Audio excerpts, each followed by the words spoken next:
Hello everyone, welcome back to simplifying parenting with doctor Rishika.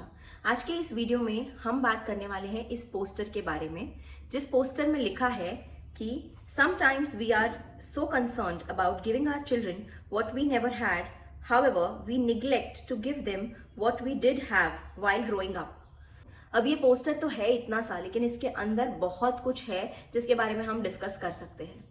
तो सबसे पहले आते हैं इस पॉइंट पर कि हम हमारे बच्चों को क्या दे रहे हैं, like what are we giving our children in today's date and age. The first thing is we give them devices, मतलब mobile phones and TV screens, right. ये इसका जो यूज है वो हमारे टाइम में या पहले के जमाने में बहुत कम था। तो that is the first thing which we are giving them and it is, अगर आप देखो नजर उठा के तो आपके आसपास के जितने बच्चे हैं वो सब आपको कोई ना कोई एंग्रॉस दिखेंगे फोन में या फिर टीवी स्क्रीन्स के साथ, right. Second thing what we are giving our children is luxuries. So आजकल के बच्चों को जब ये मालूम है कि घर में दिन भर मेड रहती है एंड उन लोग वो अगर ऑर्डर करे तो उनको एक पानी का ग्लास भी उनके हाथ में आके मिलेगा, तो बच्चे इतने लेड बैक हो गए हैं कि वो अपनी चीजें अपनी खुद की जगह पर नहीं रखते, पानी तक के खुद उठ के नहीं लेते, जो आसपास पड़ी हुई चीजें हैं उनको ले जाकर जगह पर नहीं रखते, राइट। तो ये जो एटीट्यूड है ये हमने बिल्ड करना शुरू किया है, क्योंकि हम उन्हें नहीं रोक रहे हैं या हम उन्हें नहीं बोल रहे हैं कि आपकी चीज है, आपका काम है, ये मेड का काम या काकू का काम नहीं है। और ये जो हैबिट है, ये जो डेवलप हो जाए अगर, तो लेटर इन लाइफ उनके लिए शायद ये डिफिकल्ट हो जाएगी। तीसरी चीज है, हम उन्हें स्ट्रेस दे रहे हैं, स्ट्रेस और कंपटीशन जो आसपास में हमें दिख रहा है। हमें लग रहा है उसका बच्चा ये क्लास जा रहा है, वो क्लास जा रहा है, ये सीख रहा है, वो कर रहा है, हमारा बच्चा भी ये करे वो करे, और हम उन्हें ओवर बर्डन कर रहे हैं सारी चीजों से। यस, तो स्ट्रेस एंड कंपटीशन जो हम उन्हें दे रहे हैं। और चौथी चीज, टॉयज या गेम्स जो वो मांगे वो तुरंत लाके दे देते हैं। Like demand to delivery model जो है हमारा वो बहुत ही इंस्टेंट है। और ऐसा हम क्यों कर रहे हैं? अब इसके पीछे बहुत सारे कारण हो सकते हैं, ये कारणों को भी हम डिस्कस करेंगे और फिर मैं आपसे पूछूंगी कि क्या ये कारण जस्टिफाइबल है या नहीं है। सबसे पहला रीजन है कि हम कंपेंसेट कर रहे हैं हमारे टाइम का, क्योंकि हमारे पास टाइम नहीं है तो इसलिए हम उसको कंपेंसेट करने की कोशिश करते हैं कि चल तू टॉय ले ले, तू उससे खुश हो जाए, या तू ये गेम ले ले, या तुझे जो चाहिए वो ले ले, या स्क्रीन ले ले थोड़ी देर, क्योंकि हमें हमारा टाइम चाहिए इसलिए हम उसको स्क्रीन के साथ बिठा देते हैं। या हम कहीं काम में बिजी है इसलिए हम सोचते हैं वो थोड़ी देर मोबाइल के साथ हमारे बिजी हो जाए, राइट। दूसरी चीज, क्योंकि हमें ऐसे लगता है कि कुछ देना ही प्यार जताना होता है, हम उन्हें गलत मतलब सिखा रहे हैं प्यार का, यानी हम उन्हें मटीरियलिस्टिक लव समझा रहे हैं। प्यार मटीरियलिस्टिक नहीं है, ये हमें उन्हें समझाना जरूरी है, राइट। उसके बाद हम इसलिए दे रहे हैं क्योंकि हम अफोर्ड करते हैं, क्योंकि हमारे पास पैसे है, हमारे पास इतने पैसे आज के हम कमा रहे हैं कि ठीक है हम तो ये अफोर्ड कर सकते हैं, इतनी सी चीज के लिए क्यों उसको रुलाना, है ना। कि हमारा एटीट्यूड रहता है, क्यों बच्चे को इतनी सी चीज के लिए रुलाना, दे दो उसे लेके। उसके बाद हम इसलिए भी लेते हैं क्योंकि हमारे पास वो चीजें नहीं थी। तो ये एक एटीट्यूड है कि हमने बचपन में जो जो चीजें नहीं, जो जो सुख नहीं भोगे वो हम चाहते कि हमारे बच्चे को मिले। तो क्योंकि हमारे पास नहीं था इसीलिए हम उसे दे रहे, राइट। फिर एक और कारण ये हो सकता है कि हमें पता ही नहीं है कि बच्चे के टैंट्रम को मैनेज कैसे करना है। बच्चा रो रहा है, सर पटक रहा है, तो ठीक है उसे दे दो, उसने जो मांगा वो उसे दे दो, या तो कोई चीज उसे खरीद के दे दो, या उसने टीवी मांगी, फोन मांगा तो उसे वो दे दो, क्योंकि हमें तरीका ही नहीं मालूम कि उस चीज को हम कैसे हैंडल कर सकते हैं, राइट। तो lack of skill to manage a tantrum is also one reason of giving. और फिर पेरेंट्स के ऊपर भी पीयर प्रेशर रहता है कि पेरेंट्स के जो फ्रेंड्स हैं वो लोग ये चीजें दे रहे हैं। जैसे फॉर एग्जांपल आपका 8th स्टैंडर्ड में बच्चा है और आपके बच्चे के सारे जो फ्रेंड्स हैं उनके सबके पास मोबाइल्स हैं, तो आपका बच्चा भी मांगता है, और फिर आप उस पीयर प्रेशर में आ जाते हो कि अरे अब सबने मेरे फ्रेंड्स ने अपने बच्चे को दे दिया है तो मुझे भी उसको देना पड़ेगा, राइट। अब आप यहाँ पर सोचते नहीं हो कि आपको देने की जरूरत है या नहीं।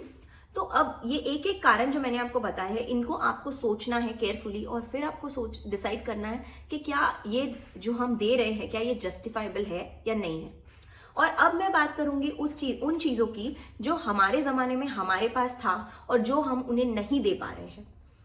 तो सबसे पहली चीज ये है कि हम पेरेंट्स का जो टाइम है वो हम नहीं दे पा रहे हैं। तो इसमें अब ऐसा है कि हमारा समझ लो, मान लो अधिकतर आजकल सारे पेरेंट्स वर्किंग होते हैं, तो 9 to 5 का अगर मेरा जॉब है तो जॉब के बाद का जो समय है वो भी हमारे पास सफिशिएंट है, या फिर हमने जॉब ही ऐसा चूज कर सकते हैं जो बच्चे के स्कूल टाइमिंग्स के साथ मैच करता हो, या फिर हम अपना जो बचा हुआ फ्री टाइम है उसमें ये ना सोचें कि अब जॉब तो हो गया, अब उसके बाद भी मुझे मेरा मी टाइम भी चाहिए, या मेरे मी टाइम के बाद में मुझे हमारा कपल टाइम भी चाहिए, कपल टाइम के बाद में हमें हमारा टीवी टाइम भी चाहिए। अगर हमें ही हमारा सारा टाइम चाहिए और फिर हम ये एक्सपेक्ट करें कि बच्चा हमारा वेल बिहेव्ड हो, वेल मैनर्ड हो और उसे सब कुछ आए, तो ये पॉसिबल नहीं है। आपको आपके बच्चे पे थोड़ा टाइम देना तो ज़रूरी है, इससे आपकी उसके साथ बॉन्डिंग भी बनती है, आप उसे अच्छी चीज़ें भी सिखा सकते हैं।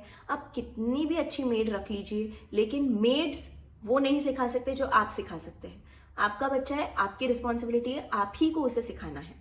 सेकेंड चीज जो हम नहीं दे पा रहे is free spaces for playing, जैसे आउटडोर प्ले, क्योंकि हम उन्हें स्क्रीन्स के साथ बैठा देते हैं, आउटडोर प्ले कम होते जा रहा है। तो encourage outdoor play of your kids, मतलब आप एक टाइम स्केड्यूल कीजिए और बच्चे को एक स्पोर्ट क्लास में डालिए, चाहे वो कोई भी हो, एथलेटिक्स हो, बास्केटबॉल हो, क्रिकेट हो, कोई भी एक स्पोर्ट्स चूज कीजिए, और जिम्नास्टिक्स हो, आप अपने बच्चे को भेजिए, इससे उसकी फिजिकल डेवलपमेंट भी होगी और उसका स्क्रीन टाइम और वो भी कम होगा। उसके बाद है ग्रैंड पेरेंट्स का टाइम, जो क्योंकि आजकल हमारी फैमिलीज जो है वो न्यूक्लियर होती जा रही है, जो टाइम पहले बच्चे ग्रैंड पेरेंट्स के साथ स्पेंड करते थे वो आजकल उन्हें नहीं मिल रहा है। तो ग्रैंड पेरेंट्स के साथ भी हो सके तो उतना टाइम बच्चों को स्पेंड करने के लिए एनकरेज कीजिए। आप भी ट्राई कीजिए कि जितना हो सके फ्रीक्वेंटली ग्रैंड पेरेंट्स या आपके यहाँ आए, या आप ग्रैंड पेरेंट्स के यहाँ विजिट कीजिए, या फिर एटलीस्ट बच्चों को बॉन्डेड रखने के लिए थोड़ा उनके साथ में उनसे फोन पर बातें करवाइए या फिर वीडियो कॉलिंग करवाइए।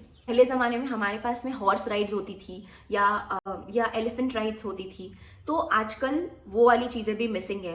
अगेन वो एडवेंचरस एक्टिविटीज़ जो आउटडोर एक्टिविटीज़ है वो आपको उस पर ध्यान देना है। और फिर है फ्रेश एयर, क्योंकि आजकल पोल्यूशन इतना बढ़ते जा रहा है, हम अपने बच्चों को फ्रेश एयर तो नहीं दे पा रहे। तो इट इज़ ओके जो चीज़ें हम नहीं दे पा रहे हैं, लेकिन हमें कोशिश करनी चाहिए कि हम वो चीज़ें इग्नोर ना करें जो हमने हमारे बचपन में जी है, वो चीज़ों को भी हम ट्राई करें अपने बच्चों तक पहुंचाने की। और जो गलतियां आज हम कर रहे हैं, हम जो बच्चों को दे रहे हैं, उनको हमें माइंडफुली कट डाउन करने की ज़रूरत है, राइट? और आई थिंक अब वो समय आ गया है जब हमें सोचना है और माइंडफुली बच्चों को वो देना है जो उनकी ज़रूरत है, ना कि वो जो वो मांग रहे हैं। और हमें हमारे एंड पे भी ये सोचना है कि हमें वो देना है जो उनके ग्रोथ और डेवलपमेंट के लिए इम्पॉर्टेंट है, ना कि जो हमारे कंफर्ट के लिए या हमारे टाइम ना देने की वजह से हम उन्हें दे रहे हैं वो इम्पॉर्टेंट है। करेक्ट? तो आई होप आपको ये वीडियो पसंद आया हो, ये जो डिस्कशन है ये समझ में आया हो, और अगर आपके पास कुछ और है इसमें ऐड करने के लिए तो ज़रूर इसके नीचे, वीडियो के नीचे कमेंट करके मुझे बताएं। और ऐसे पेरेंटिंग टिप्स के लिए हमें फॉलो करें और मिलते हैं अगले वीडियो में। बाय।